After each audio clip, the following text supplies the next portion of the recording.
Now the word of the Lord came to Jonah the son of Amittai, saying, Arise, go to Nineveh, that great city, and cry out against it, for their wickedness has come up before me. But Jonah arose to flee to Tarshish from the presence of the Lord.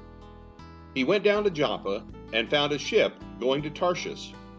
So he paid the fare and went down into it, to go with them to Tarshish from the presence of the Lord. But the Lord sent out a great wind on the sea, and there was a mighty tempest on the sea, so that the ship was about to be broken up.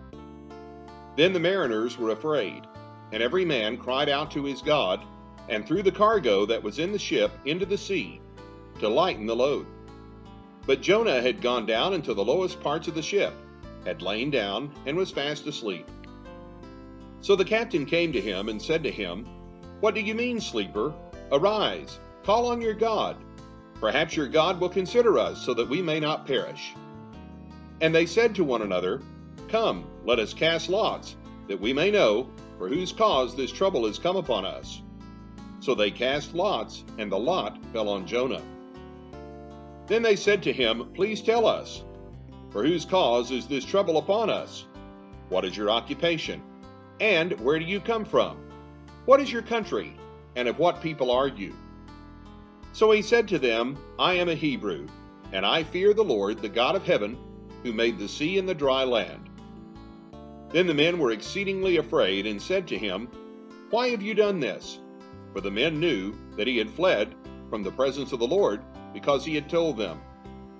Then they said to him, What shall we do to you, that the sea may be calm for us? For the sea was growing more tempestuous. And he said to them, Pick me up, and throw me into the sea. Then the sea will become calm for you. For I know that this great tempest is because of me.